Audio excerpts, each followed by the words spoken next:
Ok, muy bien, ahí está. Perfecto, entonces se acuerdan que nos habíamos quedado en la parte de, habíamos visto las historiografías, las diferentes escuelas historiográficas, es decir, cómo cada una va poniendo su diferente manera de estudiar la historia, sus objetivos, sus investigaciones, sus resultados, en este caso, se van proyectando según, en este caso, la metodología y en este caso, en la parte de historia le llamamos la historiografía, ¿no? Y vemos que hay diferentes, llegamos a que a la escuela contemporánea le interesa mucho la parte narrativa de los hechos, hay escuelas como la escuela de los anales que les gusta mucho la parte documental, la parte de los archivos, tenemos el materialismo histórico, que es esta parte de la palabra clave es la contradicción, ver las contradicciones que se dan al interior de la sociedad y la contradicción es el motor de la historia. Y para el materialismo histórico, que también es el marxismo, también se le conoce como el marxismo, y también veíamos esta parte de cómo eh, pues el positivismo es el que inicia esta situación de irle poniendo, en este caso, a la historia, irle poniendo esta cuestión de el progreso, ¿no? De que todo fuera con base al progreso, en fin. Entonces, básicamente veíamos esto y también veíamos un poco en el programa cómo lo que se ve de entrada es cómo la historia, en este caso, se compone, pues básicamente de etapas, que eso es muy positivista, es decir, la etapa de la prehistoria, y se le llama prehistoria, pues porque no había. Ahí creo que ya me escuché mejor ahí. La prehistoria se le conoce así porque prácticamente pues no había manera de transmitir la historia, o sea, no había escritura, aunque tenemos restos fósiles, tenemos algunas pinturas rupestres, en fin, todo ello. Entonces, obviamente, también hay algunos registros que se fueron dejando de esa forma, ¿no? Es decir, elementos muy primarios, pero no había como tal alguien que se dedicara a narrar, a guardar los hechos, a documentarlos. Entonces, eso viene hasta la Edad Antigua, donde sí vamos a tener a personajes, sobre todo con los griegos y los romanos, que van a ir documentando la historia, de a veces de una forma muy narrativa, es decir, dándola como historias de los héroes y todo este asunto, pero van guardando los hechos, ¿no? Y también tuvimos esta situación, que todavía lo vemos en algunos lados, donde algunos de los, digamos, líderes, lo que hacen es reinventar la historia, ¿no? A partir de ellos, terminar con toda la historia de antes y reinventar la historia ahora. Entonces, eso es muy común. Pasó aquí en Tenochtitlan, pasó en Roma, pasó en China, es decir, ha pasado en diferentes culturas de reiniciar la historia, quemar en este caso la documentación previa y a partir de ahí. Entonces, luego es muy difícil reconstruir estos puntos, pero bueno, hay metodologías para hacerlo. Y una de las cosas que tenemos que ver, porque realmente empezamos en la parte del siglo XVIII con la ilustración, entender de dónde viene esta cuestión de la ilustración. Entonces, nos quedamos en la clase anterior con esta cuestión de que durante los 1000 años que fue la Edad Media, ¿no? Esta etapa que también está llena de claroscuros, es decir, no es una etapa como se le dice de oscuridad y todo, no, no, no. También tuvo momentos muy brillantes durante esos 1000 años de la Edad Media, si bien la religión católica era la dominante, también tenía esta cuestión de haberse quedado con toda una parte del pensamiento y lo dominaba. Y no nada más era la cuestión religiosa, era la cuestión política, ¿no? Los papas pensaban en la conquista más de los espíritus que de las tierras o del dinero, ¿no? Que ellos querían los espíritus. Entonces, obviamente, el papado era demasiado fuerte y dominaban el conocimiento, decían lo que se tenía que enseñar, lo que no. Entonces, obviamente, las monarquías también, pues eran bastante, eran algunas muy endebles. ¿Por qué? Porque venían de linajes donde podían reclamarse los reinos, se tumbaban muy rápido, existía un sistema que seguramente alguno de ustedes se acordará que es el sistema del feudalismo. El feudalismo no es como tal una etapa en sí, o un sistema. No, el feudalismo se refiere básicamente a esta situación de que la persona que va, es un pacto jurídico entre la persona, el señor feudal, el que tiene los recursos, y en este caso los personajes que están ahí, digamos los siervos a los que les sirven. Entonces, ambos se dan protección entre ellos, ¿no? Se van a dar protección y en este caso van a estar protegiéndose unos a otros. Se dan, en este caso, de las invasiones. Entonces, este feudalismo hace que el comercio sea muy débil, ¿no? Que no haya un comercio entre tierras, entre feudos, sino que más bien se quede básicamente en una instancia, es decir, todo lo que se comercia en el feudo. Pero también hubo este momento donde también hubo otras personas que empezaron a salir básicamente de los feudos. Entonces, tenemos nosotros aquí los feudos encerrados, ¿no? Pero hubo personas que empezaron a salir de esos feudos y comenzaron a fundar pequeñas poblaciones. Esas poblaciones se llamaban burgos, ¿no? Los burgos. Entonces, los burgos que estaban fuera del castillo y fuera de las tierras del señor feudal, entonces tenían una libertad mayor. Entonces, aquí, de hecho, comienzan a surgir los comerciantes que andan por acá y se van y van a llegar a China, van a llegar a la India y que van a estar saliendo, ¿no? Y van a tener rutas comerciales, la ruta de las especias o la ruta, en este caso, de la seda. Entonces, prácticamente estos burgos van a dar pie a que nazca una clase social que se va a llamar la burguesía, ¿no? La burguesía, que prácticamente la burguesía va a tener varios elementos. ¿Cuáles son sus elementos? Por un lado es acumula riqueza, ¿no? Acumula riqueza, es decir, va a ser propietaria de tierras, todo, pero también va a tener un elemento que se crea en esa época, que es el dinero, ¿no? Entonces se crea el dinero en esa época para poder ir acumulando, en este caso, los recursos. Entonces tenemos dinero, pero ¿dónde guardas el dinero? Entonces se crean los bancos, ¿no? Entonces, obviamente, todo esto desde la burguesía se crean los bancos. Y luego los bancos, en este caso, acumulan dinero. Y luego la burguesía, ¿cómo puede ganarse o cómo se quiere ganar también en el favor de la iglesia o el favor, en este caso, de los reyes? Pues les construye iglesias y surge el estilo gótico. Por ejemplo, Notre Dame o todas estas iglesias de Colonia son góticas y son muy grandes porque representan la opulencia que también tiene el hombre para ir en este caso creciendo y alcanzar a Dios, ¿no? Que el pensamiento de que Dios era todo ahí, ¿no? También en la Edad Media, todo era Dios en este caso, y no podía uno cuestionar ese pensamiento. Entonces, esto se da aquí, el nacimiento de la burguesía, pero también en estas tierras por acá, ¿no? En las tierras que tenemos, en las tierras de lo que es Turquía, lo que es Jordania, Egipto, Arabia Saudita y todo, surge una nueva expresión religiosa que es el Islam, ¿no? El Islam, ajá, ojo, no está desligado de las creencias, en este caso, ni católicas ni judías. Es decir, es la tercera religión monoteica, es decir, que solamente tiene un dios, es decir, no tiene varios dioses, y en este caso viene a dar una competencia. Entonces el Islam recupera mucho de lo que está escrito en la Biblia y mucho de lo que está escrito en los libros, en el Pentateuco, o sea, los 5 libros de la religión judía, del ordenamiento judío, y crea su propio credo, ¿no? Entonces, en el Islam vamos a tener al Dios que es en este caso Mahoma, ¿no?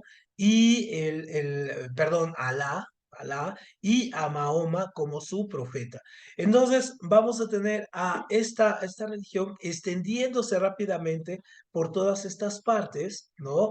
Al mismo tiempo de que Europa está aquí también creando su burguesía, comerciando, el Islam va a ir creciendo. El Islam va a crecer tanto que va a, en este caso, conquistar los territorios de Europa también durante casi 1000 años, ¿no? O sea, va a estar mucho tiempo la religión y los musulmanes, en este caso, aquí. Muchas de las palabras que tenemos ahora en español y muchas de la arquitectura y muchas de las creencias provienen de aquí, de esta influencia islámica. Por ejemplo, el nombre Guadalupe, ¿no? O Guadalajara, ¿no? Vienen del Islam. Guadalupe significa río de lobos, por ejemplo, ¿no? Ya que aquí la Virgen de Guadalupe, ¿no? Es esa. Entonces, esto se da por acá y entonces hubo incluso batallas para combatir aquí a estos y de ahí viene incluso el nombre de un platillo muy famoso que se da en Cuba y en la costa, que se llama moros y cristianos, es decir, los moros son, ¿no? Los que creen en el Islam, son más morenos, y los cristianos estos, ¿no? De aquí, ese es el platillo moroso cristiano, que son frijoles y arroz, esos son los moros y cristianos, ¿no? Frijoles y arroz, ese es el platillo.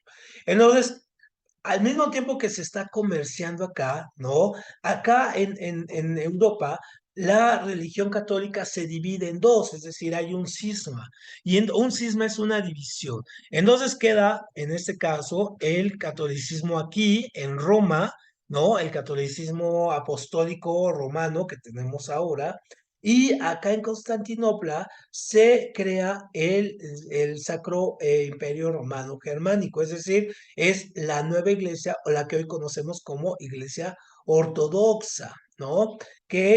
Vamos a tener iglesia ortodoxa griega, se va a quedar aquí, y la iglesia ortodoxa, en este caso rusa o rumana o búlgara, en fin. ¿Por qué se llama ortodoxa? Porque siguen conservando los rituales que se generaron en esta época, hacia 1200, 1300, ¿no? Se siguen generando estos mitos, o sea, esos ritos, perdón, se siguen cumpliendo igual, ¿no? No manejan muchas figuras casi como cruces y todo, no, tienen una etapa que se llama iconoclasta, entonces ahí está. Entonces, los emperadores de Constantinopla y en este caso el papado compiten, ¿no? Están compitiendo por ganarse los favores de los emperadores que también que surgen de reyes, emperadores, por ejemplo, Carlomagno, y muchos reyesuelos y duques que están ahí en la estructura feudal, ¿no? Entonces, obviamente, si se fijan, estamos en una etapa muy complicada, por eso la Edad Media no es una etapa así como se piensa que es una etapa facilona, no, es una etapa compleja, padre, interesante, ¿no? ¿Se acuerdan que en la sesión anterior habíamos visto cómo hacia 1453 una avanzada de musulmanes, en este caso, toman esta ciudad, Constantinopla, la toman, ¿no? Entonces, obviamente al tomar esta ciudad es un hito muy importante. ¿Por qué? Porque prácticamente lo que hacen es cerrarle a los europeos el paso hacia África y el paso hacia la India y el paso hacia China. Entonces tienen que buscar cómo salir de ahí. Por eso es tan importante la caída de esta ciudad en 1453 y esto da pie para que nazca una nueva etapa, que es lo que se conoce como la edad moderna, ¿no? ¿Y por qué la edad moderna? Porque fíjense, supongan que ustedes quedaron atrapados ahí, ¿no? En esa parte del mundo. Entonces, al quedarse atrapados ahí, ¿qué es lo que hacen? Pues obviamente tienen que buscar la manera de de salir, de zafarse, de no quedarse atrapados. Entonces van a tratar de salir. Entonces van a ocupar todo el ingenio que tienen, ¿no? Para poderse zafar, para poder salir y poder reiniciar otra vez sus rutas comerciales y todo ello. Entonces, esa etapa va a ser muy, muy interesante. Aquí voy a pasar a una pizarra. Aquí salgo de la presentación y nos vemos una pizarra. Entonces, por ejemplo, vean, ¿no? ¿Cómo se pone este asunto? Entonces, vamos a tener aquí, a ver, ahí está, con otro color, muy bien. Entonces, tenemos a Europa, que está aquí, ¿no? Europa, que está encerrada. Acá está África, acá está la India, y acá está el gran comercio que es con China. Entonces, obviamente, aquí lo que va a pasar es que Europa, al, eh, al querer salir de esto, va a iniciar una etapa muy interesante que es la etapa de los inventos, ¿no? De los inventos y los descubrimientos, en este caso, científicos. Entonces, esa etapa va a ser muy, muy importante porque van a poner todo el pensamiento, todo lo que se tenía, en este caso, por hacer, se va a comenzar a utilizar. Es decir, vamos a empezar a utilizar en este caso la parte del ingenio para poder encontrar rutas que me lleven para acá y para acá. Entonces, por ejemplo, ¿cómo hacen eso? Primero necesitan conocimiento, ¿no? Esa es la primera gran herramienta. Necesitan conocimiento. El conocimiento, ¿dónde lo pueden cultivar y dónde pueden generar fuentes de conocimiento? Pues fácil, ¿no? En las universidades. Entonces, antes de que cayera Constantinopla, ya se había inaugurado la primera universidad, que es en la ciudad italiana de Bolonia, ¿no? Entonces, como dice universidad, es decir, se van las profesiones, en este caso, les van a convenir y que les van a hacer, por ejemplo, que en un momento dado ese conocimiento salga de la esfera del catolicismo y pues si llegue a otro tipo de sectores. Entonces, cuando cae aquí esto, ya hay otras universidades, ¿no? Ya se han creado otras universidades, entonces de ahí van a ser donde van a salir los grandes científicos, bueno, no se llamaban científicos, sino las grandes mentes, en este caso, que van a empezar a cultivar el conocimiento y a generarlo, pero no nada más el conocimiento por sí mismo, sino van a empezar a buscar soluciones a los problemas que tienen en ese momento. Entonces es cuando se inventan, ¿no? Lo que se llama las profesiones burguesas. ¿Cuáles son las profesiones burguesas? Pues son obviamente las que le competen a la burguesía para poder salir adelante y reproducirse. Entonces, por ejemplo, ya deja de haber en este caso el maestro albañil o el maestro constructor y va a haber una cosa que va a ser, pues, por ejemplo, la arquitectura, la ingeniería, ¿no? Lo naval, los administradores, los contadores, es decir, son en este caso profesiones que sirven a un propósito de corte comercial también y de generador de riqueza. Entonces, obviamente, pronto se van a dar cuenta cómo con la matemática y lo naval y la astronomía, ojo, la astronomía, muy importante, no la astrología, sino la astronomía, empiezan a generar, por ejemplo, mapas del mundo y comienzan a generar barcos, ¿no? Para poder viajar por el mar, empiezan a ver las estrellas y a generar mapas de las estrellas y empiezan a comprender esto, los caminos y todo. Y como ya no pueden cultivar la seda de los chinos, entonces inventan su propia seda, ¿no? O sea, cultivan sus propios gusanos, en este caso, para poder, en este caso, cultivarlos y tener seda, ¿no? O sea, ya más allá de la parte de ir por los chinos y traerla, no, ya empiezan a cultivar sus propios gusanos. Entonces, obviamente, ya vamos teniendo ahí como estas profesiones se empiezan a aplicar a una parte práctica. Entonces, de aquí van a surgir, y ahorita nos regresamos a la presentación, van a surgir viajes que le van a dar la vuelta al mundo, que van a descubrir continentes, que van a llegar a África, a la India, China, ¿no? Y también van a surgir nuevos elementos, por ejemplo, cómo utilizar la pólvora china, cómo la van a utilizar acá, es decir, reinventarla, cómo utilizar nuevas armas, ¿no? Procesar nuevos alimentos, en fin, construir nuevos edificios, nuevas fortalezas, tener mejores ejércitos, en fin, entonces el conocimiento va a ser la gran bandera para salir de ello. Entonces, esta etapa moderna va a ser muy contradictoria. Entonces, vamos a ver, vamos a la presentación otra vez. A ver, déjame regresar. Aquí, muy bien, regreso acá. Y estamos aquí y déjeme adelantar un poco. Y déjame ver y nos vamos hasta acá. Muy bien. Entonces, ahí tenemos una de las cosas que primero cambia en el mundo es que un gran dogma que se tenía es que el mundo era, era plano, ¿no? Aún hay gente que todavía cree que el mundo es plano, ¿no? Se llaman terraplanistas y que lo cargan tortugas o que está ahí flotando como un plato, ¿no? Ahí está. Entonces, eso se pensaba y se pensaba que si llegaban a un límite se iban a caer y ahí iban a caer en las estrellas o por acá iban a caer y iban a caer. Entonces, eso era también un miedo muy importante que había impuesto la religión. Ahora, a ver, ¿ustedes qué piensan?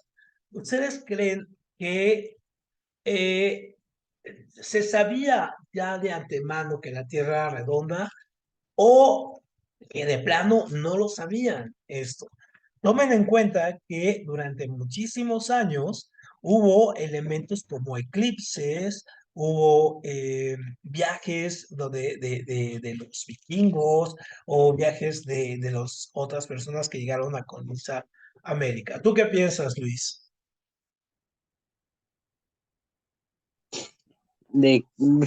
Es algo curioso porque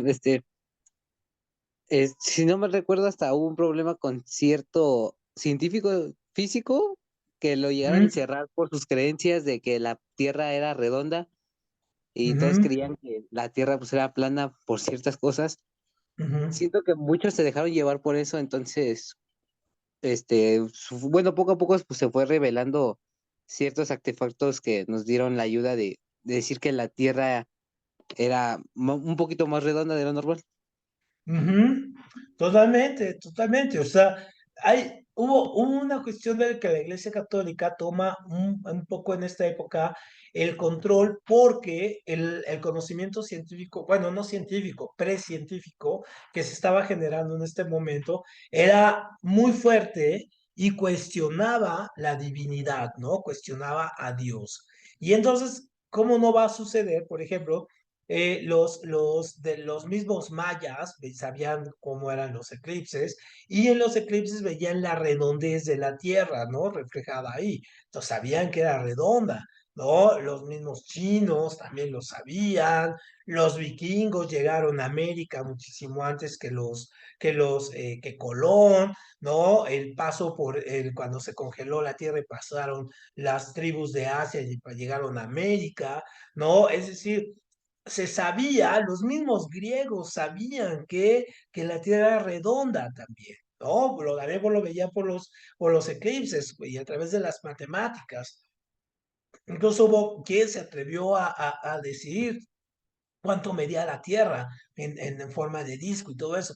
Pero en la Edad Media, con la religión católica como la gran dominante del conocimiento, esto se acaba, ¿no? O sea, todos estos conocimientos se vienen atrás. Entonces, por eso también se le conoce como la etapa oscurantista, ¿no? Entonces, se impone una idea de que la Tierra es plana y que Dios... Ajá, y Dios es el centro del universo y que nada puede mover. Y sobre todo este era el gran dogma de que el Sol, en este caso, era el que giraba alrededor de la Tierra, de que la Tierra estaba ahí y que el Sol era el que giraba alrededor de este plato aquí. Entonces, cuando vienen los grandes descubrimientos, por ejemplo, aquí, si se fijan, Sebastián Elcano en 1522, pues llega, sale de acá y vean todo lo que va a recorrer, ¿no? Va a llegar hasta acá y regresa. O Bartolomé Díaz, en este caso, él le da la vuelta a la Tierra. Vean, él hace todo, Magallanes le da la vuelta, ¿no? Cristóbal Colón llega acá y luego se regresa. Es decir, el mundo se ensancha, se hace más grande y se acaba esta noción, primero, esta noción de que el mundo se acaba en una parte. Aunque se acuerdan que habíamos dicho que también Colón murió sin saber, en este caso, que había descubierto un nuevo continente. Esto, bueno, descubrió entre comillas, y él pensó que había llegado aquí como Vasco de Gama, que había llegado a la India, ¿no? Vean, Vasco de Gama sí, sí llegó a la India y también llegó a China, es decir, la ruta original la hizo. Y Colón no, Colón se desvió y vean hasta dónde llegó, ¿no? Entonces, obviamente, prácticamente el mundo se ensancha, pero no nada más basta eso, hay que tirar otros mitos. Entonces, primero son estos grandes descubrimientos geográficos, lo primero que pasa. Luego van a llegar Kepler y Copérnico a decirnos esto, es decir, que el Sol, nos vienen a cambiar la versión. Dice, no, el Sol es el centro y la Tierra gira alrededor del Sol. O sea, imagínense esto, es como muy complejo, ¿no? Para la época. Ahorita nos reímos, decimos, pero ¿cómo, no? Bueno, sí, en esa época pasaba. Y entonces, ¿qué es prácticamente lo que destruye? Copérnico, ajá, escribe un libro que se llama Sobre la revolución de las esferas, en este caso, celestes. Entonces, él utiliza la palabra revolución, ¿no? Como este giro que da un planeta, en este caso alrededor del Sol. Eso es la revolución. Por eso cuando hablamos así de que es que la revolución mexicana, bueno, revolución como cambio, ¿no? La revolución es un cambio, un giro en este caso. Entonces, eso hace Copérnico, pero Copérnico decía, ajá, ojo, que era la Tierra y giraba de forma circular. Entonces luego llega Kepler, ajá, y Kepler corrige la doctrina, y Kepler en este caso ya es el que hace esto, ¿no? La parte heliocéntrica, es decir, no es circular, es un elipse, ¿no? Y el elipse todo lo que implica, ¿no? El helio, el parahelio, ¿no? Las estaciones, cómo viaja, en los equinoccios, los solsticios, en fin, todo esto se explica a través de la doctrina, bueno, no de la doctrina, sino del conocimiento de Kepler. Entonces, esto se complementa. Entonces, primero es Copérnico, luego es Kepler, ¿no? Los que van a decir esta teoría. Entonces, eso es una parte. Ahora, ¿cómo la compruebas? Es decir, yo esto lo tengo por escrito. Sí, entonces va a llegar Galileo y ese es el que tú decías, en este caso, Luis, ¿no? Galileo, en este caso, él inventa y perfecciona el telescopio y entonces al hacer esto, al perfeccionar el telescopio, Galileo, él comienza a generar lo que posteriormente Descartes va a llamar en este caso la parte de la investigación, ¿no? La investigación en el método científico, lo que hemos visto. Entonces, porque no nada más se queda en la parte de la hipótesis, como en este caso era Copérnico y era Kepler, sino que él lo puede comprobar y aparte comprueba que los planetas son redondos, por ejemplo, descubre Júpiter, Saturno, porque los puede ver, ¿no? Entonces se da cuenta que son redondos y por lo tanto la Tierra es redonda y también ve el movimiento de la Tierra. Entonces, obviamente, Galileo es presionado por la religión católica a que niegue el conocimiento y diga que no, ¿no? Que no es que él niega lo que dijo.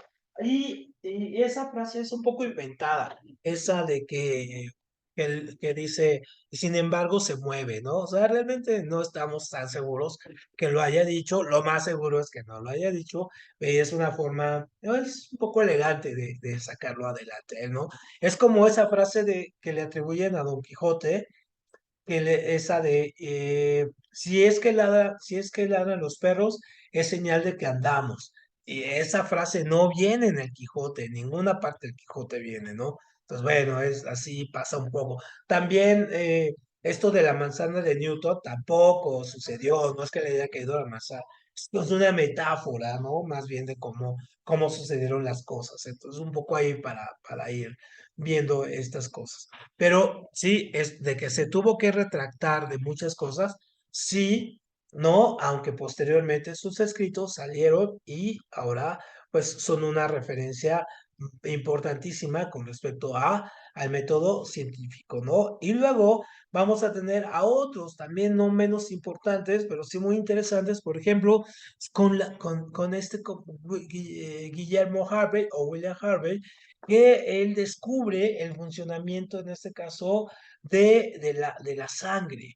Y entonces, por ejemplo, él descubre, porque no se sabía, cómo funcionaba la sangre, ¿no? Entonces ve que el corazón es el que bombea y descubre cómo la sangre toma oxígeno y se pone de color, en este caso rojo, y cuando no tiene se pone azul y cómo circula a través del cuerpo, de los pulmones y de las arterias y todo eso se ve que él descubre el aparato, en este caso no respiratorio, circulatorio. O sea, vean, esto es súper interesante, ¿no? Que a estas alturas no se sabía, se pensaba que la sangre era como algo estático y vean, ¿no? Aquí es que está, en realidad sí está circulando.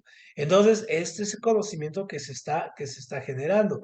Y entonces también un personaje que va a ser como el gran heredero de este conocimiento, pues va a ser Isaac Newton. Y entonces Isaac Newton, que lo vamos a ver muy bien en física, pues va a ser el personaje que sin, ojo, salir de su país, él nunca salió de Inglaterra, viajó muy poco, llegó a estar en Londres, pero de Londres iba a su pueblo que estaba muy cerca, es decir, no viajó, no viajó a otro continente, no hizo las grandes cosas.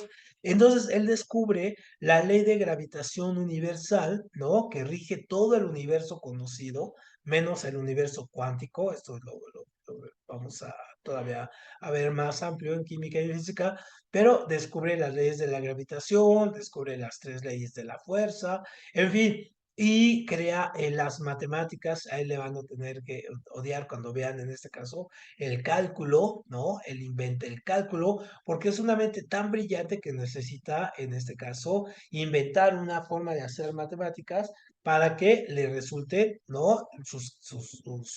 Ahora sí, sus cálculos, ¿no? Entonces, es súper interesante lo que hace ahí, en este caso, Newton. Por cierto, Newton, su fecha de nacimiento es el 25 de diciembre. ¿No? Por eso mucha gente dice, yo no celebro la Navidad, yo celebro a Isaac Newton, ¿no? En este caso, aunque ven, ya saben, siempre hay gente que les odia la Navidad, entonces, pero ama a Newton. Entonces, ¿qué es lo que pasa con esto?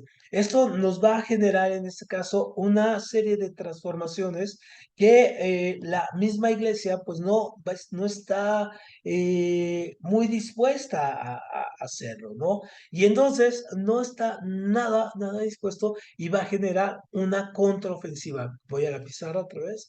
Y va a ser una contraofensiva. Entonces, ¿cuál es la contraofensiva? Toda esta etapa de conocimiento, ojo, ¿no? Toda esta etapa de conocimiento es lo que se le llama el renacimiento. Ajá. Entonces, el renacimiento, ajá, va a tener por un lado el conocimiento como base, el conocimiento, y también va a tener el arte, ¿no? El arte como expresión. Y entonces, por una parte, aquí nosotros vamos a ir viendo que tenemos todos estos personajes como Copérnico, ¿no? Kepler, Guillermo Harvey, ¿no? Galileo, en fin, todos ellos. Pero y a estos viajeros, ¿no? Como Cristóbal Colón, Magallanes, en este caso Sebastián Elcano, en fin, todos ellos generan conocimiento. Pero en el arte, esto, ¿cómo se va a expresar? Vamos a tener, por ejemplo, a Leonardo da Vinci, ¿no? Leonardo da Vinci, y vamos a tener a Miguel Ángel, ¿no? A Rafael, a Donatello, y no son las tortugas ninja, ¿no?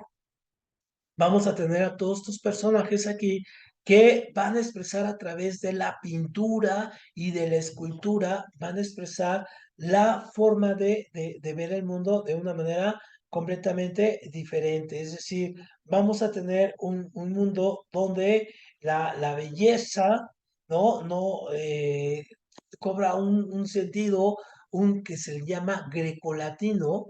Ajá. Y entonces esta expresión grecolatina es decir, recuperar en este caso lo que se había quedado en el anterior, ¿no? Es decir, hasta donde se había llegado la iglesia y cortó, ¿no? Y a partir de ahí hubo 1000 años de aparente oscuridad, entonces hay que retomar otra vez los mismos valores, en este caso, de los griegos y de los romanos, por eso son las esculturas y por eso sí es la belleza de esto. Entonces nos regresamos aquí un poco y vemos acá, permítame un segundo, a ver, no, no quiero esto, no, quiero esto, a ver, permítanme, aquí quiero esto, ¿no? Y nos regresamos aquí, ahí está. Entonces, obviamente el Renacimiento con la parte de, ¿por qué salen estas letras? No quiero estas letras, aquí las quito. Muy bien, viendo por ejemplo, esta obra de Leonardo da Vinci, el nombre del Vitruvio se llama, entonces aquí viene un gran conflicto. ¿Por qué? Porque el conflicto es entre que el hombre para poder salir de este hoyo en el que está atrapado ahí por los musulmanes y en el que se ha quedado, pues ha hecho que se descubra una nueva forma de viajar, se descubran continentes, que la Tierra ya no sea redonda, que el Sol gira, en este caso, que la Tierra gira alrededor del Sol y todo ello. Pero, ¿cuál es el gran dogma que todavía hay que tirar y que representa exactamente este cuadro es un dibujo de Leonardo da Vinci, pues prácticamente es Dios, ajá, ya no es el centro de todo. ¿Quién es el centro de toda la actividad humana? Pues en este caso es el hombre, ¿no? Aunque suene redundante. Entonces el hombre se convierte en el centro de las cosas y surge con él un nuevo pensamiento filosófico que es en este caso, el humanismo, ¿no? Entonces, el humanismo en este caso, y junto con el renacimiento, ajá, o sea, el humanismo va sobre el conocimiento, el renacimiento va sobre el arte, ¿no? Se juntan y entonces es una etapa muy gloriosa porque es la etapa donde se crean ciudades como Florencia, y se crean las grandes obras como la Gioconda, la Piedad, en este caso, las ciudades se embellecen y ¿quién está pagando todo esto? Es decir, ¿quién paga estas obras? ¿Quién le paga a los pintores? Pues se la pagan los reyes, los duques, los príncipes, algunos emperadores, les pagan a estos porque se dan cuenta de que con ellos pueden salir adelante sus reinos. Leonardo da Vinci, por ejemplo, Leonardo, no nada más fue pintor, escultor, inventor en todo. No, también inventó armas, ¿no? También le inventó armas a los ejércitos y a los reyes. O sea, también tenía su ingenio, lo ponía a disposición del poderoso de estas personas, ¿no? Entonces, obviamente, con todo este esquema, pues va generando que la iglesia, en este caso, aquí, bueno, esto ya lo vimos, ¿no? Un poco ahí el renacimiento y un poco la discusión es que la iglesia tenga una contraofensiva, ¿no? Entonces, la iglesia, en este caso, ¿cuál va a ser una contraofensiva? Primero, la contraofensiva la voy a utilizar para dos formas. Por una parte, para quiere aniquilar el conocimiento, ajá, y por otro lado, quiere, en este caso, apropiarse de recursos otra vez. Entonces, ¿cómo aniquila el conocimiento? Pues viene una persecución al que crea o que desee sustituir a Dios, ¿no? Es decir, viene una persecución religiosa. Y luego, ¿cómo se genera en este caso recursos? Pues también hay una persecución en este caso digamos, un sector de la sociedad que había generado recursos económicos, que eran los judíos. Y entonces, antes de Hitler, pues ya había habido unos holocaustos ahí antes. Entonces, obviamente, aquí viene, en esta edad moderna, viene lo que se llama la Inquisición. Ojo, la Inquisición se crea para perseguir en este caso, a todas estas mentes brillantes que están generando conocimiento, pero también para aprovecharse de los recursos del sector judío. Y entonces empiezan a generar estos mitos de las brujas, ¿no? De las mujeres, en este caso, porque se dan cuenta que la mujer, al ser la cabeza de la familia, es decir, el padre es importante, pero la madre es la que unifica, entonces empieza a haber una unificación y entonces a las mujeres se les persigue por el mismo hecho de ser solamente mujeres judías, ¿no? Y muere el 90% de las personas que fueron quemadas, torturadas y llevadas a juicios durante la etapa de la Inquisición, pues fueron mujeres, ¿no? Se inventaron rituales y mecanismos. Si un día tienen chance de ir al Museo de las Torturas que está aquí en el centro, ahí en la calle de Donceles, pues traten de ir, es muy interesante porque vemos obviamente cómo se hicieron estos procesos y que tenían una inquina muy severa, o sea, estaba totalmente a tratar de desaparecer, ¿no? En este caso a las mujeres. Entonces, en esta época se inventan cosas como como los demonios y todos estos mitos que tenemos ahora, pues ¿por qué? Pues porque obviamente asocian a las mujeres, ¿no? Las asocian con el diablo y dicen son lo mismo, entonces hay que matarlas, todo, pero prácticamente aquí lo que está sucediendo es por una parte también que la iglesia vaya a justificar cuestiones como el celibato. El celibato es que los padres o los curas no pueden tener hijos, por lo tanto no pueden tener familia. ¿Por qué? Porque muchos de los curas que van a llegar primero son el primer hijo varón, en este caso de las familias ricas, y por lo tanto es el heredero. Esto es súper interesante porque, por ejemplo, supongamos había un rey, ¿no? Muy rico, o un señor feudal muy rico. Entonces tenía un hijo, el hijo varón. Entonces él era el que iba a ser el heredero. Si el segundo hijo ya no heredaba nada, ni el segundo, ni el tercero, ni nada. Entonces estos se salieron, se iban del castillo y se volvían, en este caso, villanos, ¿no? Villanos, es decir, villanos viene de que atacaban las villas, es decir, eran ladrones, pero luego fueron perfeccionando todo esto del Robin Hood y todo tiene mucho que ver con esto, fueron perfeccionando algunos artes y después se van a volver los famosos caballeros, ¿no? Así con el caballo, con toda una serie de rituales y todo ello. Entonces, los hijos varones que iban, muchos de ellos se iban a la iglesia, se iban como monjes, en este caso, y entonces les decían que no podían tener hijos para que la iglesia se quedara con el dinero de la herencia que recibía, ¿no? Eso prácticamente por eso por eso no pueden tener hijos o familias y todo, no tiene nada que ver con la cuestión de la religión, tal, no, nada, sino más bien tiene que ver mucho la parte del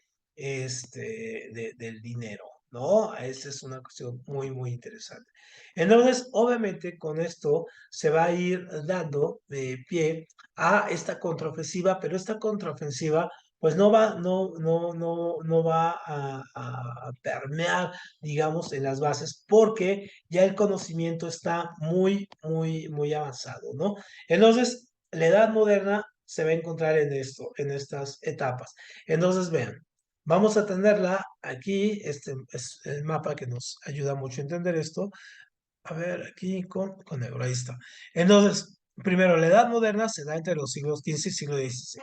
Acuérdense que siempre que hablemos de los siglos, por ejemplo, del siglo XV, pues estamos hablando el siglo de 1400. Si es del siglo XVI, estamos hablando de 1500. Eso hay que entenderlo. Entonces, por ejemplo, en Europa, pues surge en la parte que decíamos del humanismo, surge un estado que vamos a llamar moderno.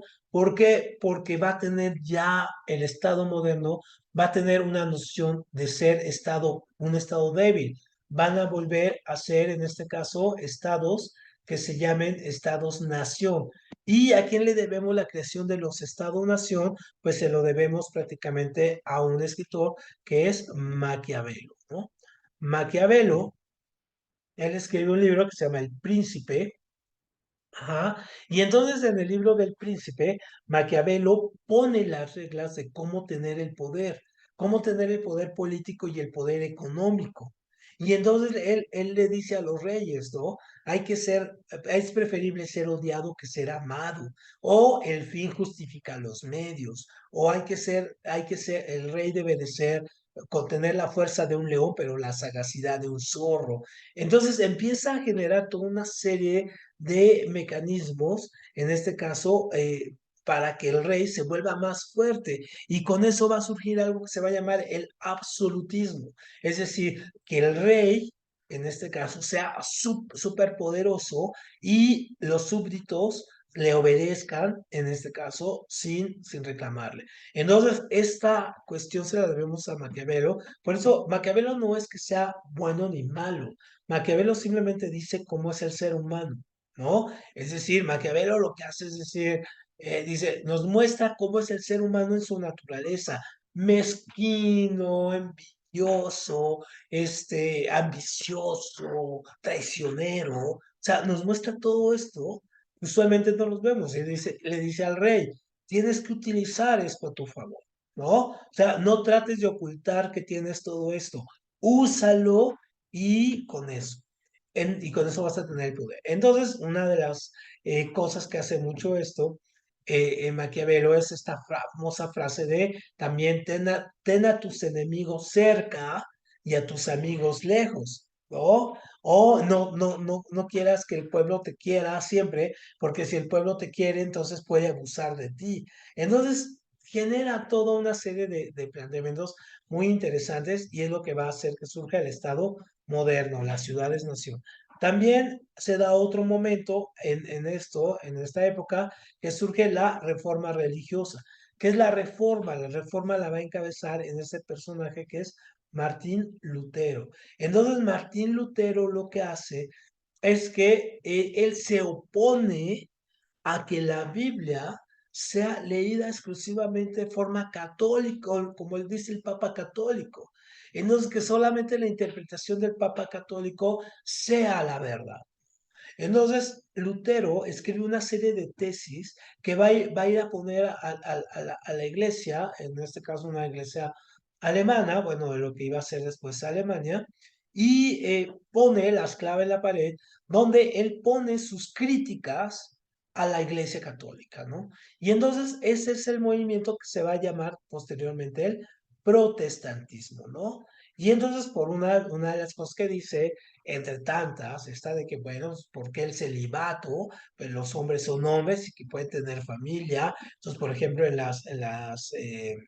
digamos, religiones católicas, pero protestantes, o más bien ya cristianas protestantes. Entonces, en este caso, los curas pues, tienen familia, se casan, o se llaman rabinos o pastores, no necesariamente sacerdotes, ¿no? No tienen sus propias denominaciones. Algunos creen que Cristo, de sus creencias cristianas, creen que Cristo murió en la cruz, otros que en un palo, en un madero, otros que ni siquiera importa, sino que importa es el otro Dios y el Padre, en fin, ¿no? Es decir, cada uno tiene sus propias interpretaciones y de ahí van a surgir todas las religiones, en este caso, como los luteranos, los calvinistas, los adventistas, testigos de Jehová, en este caso los mormones, en fin, surgen con este movimiento.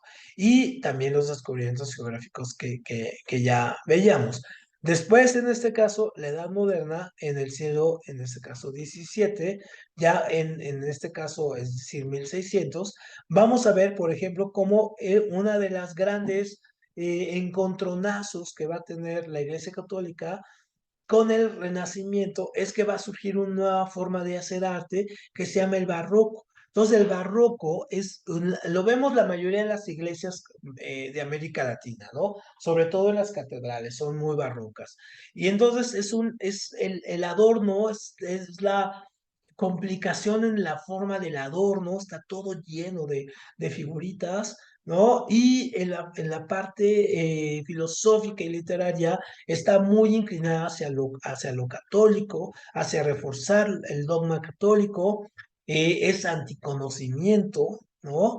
Y a pesar de que utiliza para hacer sus catedrales el conocimiento, lo niegan muchas veces, y tiene una gran complicación y va a tener expresiones literarias a veces hasta muy divertidas, como Góngora y Quevedo, ¿no? O la misma Sor Juana, o Calderón de la Barca, ¿no? O en este caso, o algunos escritores mexicanos también van a estar ahí, ¿no?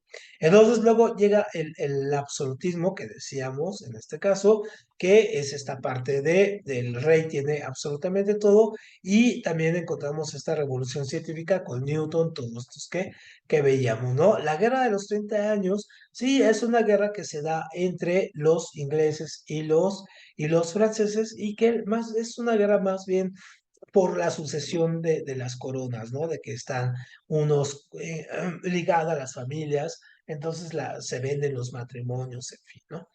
Y vamos a llegar con esto al siglo XVIII. Y aquí nos vamos a quedar porque en el siglo XVIII vamos a ver ya finalmente cómo va a surgir la ilustración, que es es otra forma de contrarrestar esta etapa de el absolutismo, el barroco y todo. Y es decir, es generar un nuevo conocimiento casi renacentista, pero pues con 3 siglos más de conocimientos y de avanzada y de nuevas propuestas.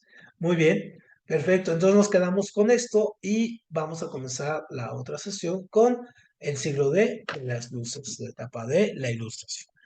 Muy bien, pues muchas gracias por hoy y entonces nos vemos el fin de semana. Al ratito les mando la sesión y nos vemos el fin de semana. Entonces, Ana, me desconecto y en 5 minutos me vuelvo a conectar otra vez.